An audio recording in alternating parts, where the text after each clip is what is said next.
DB অফিসে প্রতিটা আসামি কেন আনা হবে? এটা তো জেলখানা না। আপনি ডিবি অফিসে আনা হয় কি কারণে? তাদেরকে জিজ্ঞাসাবাদ করে তাদেরকে ছেড়ে দেওয়া হবে। কিন্তু ডিবি অফিসে তারা জিজ্ঞাসা না করে তাদেরকে আটকে রাখছে।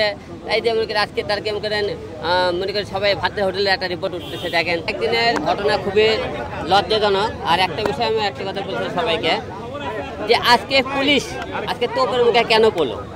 যে আমার কথা, আসামি যে তারা করে সেখান থেকে ছিনিয়ে নিয়ে আসে আজকে তারা ছেড়ে দিল, এই কাজটা তারা কেন করলো? আজকে বাংলাদেশের লোক কেন আজকে তাদের পুলিশের উপর আজকে এত খেপা কেন বলেন?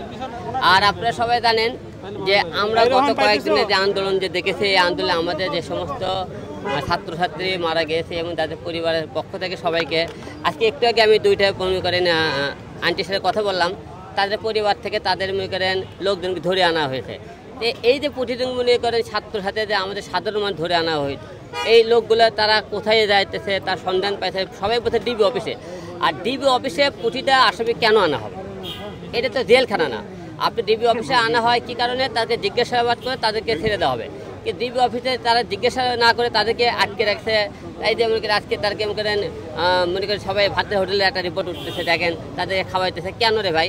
এই যে আজকে পুলিশ আজকে মনে করে সমালোচনা করতে তাদের কার্যকলের কারণে, কারণ এই কাজটা তারা করা ঠিক হয়নি। কারণ আসামি ধরে লাগতে আপনি আসামি ছেড়ে দেন, আপনাদের কয় দেখানা না প্রতিটা ছাত্রছাত্রীকে ধরে নিয়ে আসতেছেন, তাদেরকে আটকে রাখতেছেন এবং ছেড়ে দিতেছেন না, এবং আপনাকে ইচ্ছে মতো ধরে নিয়ে আসছেন, ইচ্ছে মতো নিয়ে যাইতেছেন। ভাই আপনার সাথে তো খুব ভালো সম্পর্ক ছিল, এক খাইছে।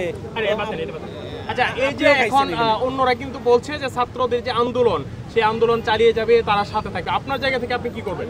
অবশ্যই আমরা ছাত্রদের পাশে আছি, আন্দোলনের সাথে আমিও একমত। কারণ আমরা ছাত্রদের পাশে চাই এবং আমরা এমন আন্দোলন চাই না যে আন্দোলনে মানুষের সন্তান, মানুষের বুক খালি হোক, কোনো মায়ের সন্তানের বুক খালি হোক। আমরা এই ধরনের আন্দোলন চাই না। আমরা সুস্থ আন্দোলন চাই এবং ছাত্রদের পাশে এই হলাম আগে থেকেও চাইলে, এবং আপনি জানেন শুরু থেকে ছাত্রদের পাশে আমি প্রতিটা প্রতিবাদ করার চেষ্টা করেছি। গানে বলেন, এমনি কথায় বলেন, সব কিছু ছিলাম, এখনও আছি, ভবিষ্যতে থাকবো। আজকে ডিবিতে কেন আসছে? আজকে ডিবিতে অন্য একটা পার্সোনাল একটা কাজে এসেছিলাম, তারপরে এখানে আবার ছাত্রদের এখানে তেমনি করলে এখানে তাদের সাথে একটু শরীর হল। ঠিক আছে, ঠিক আছে।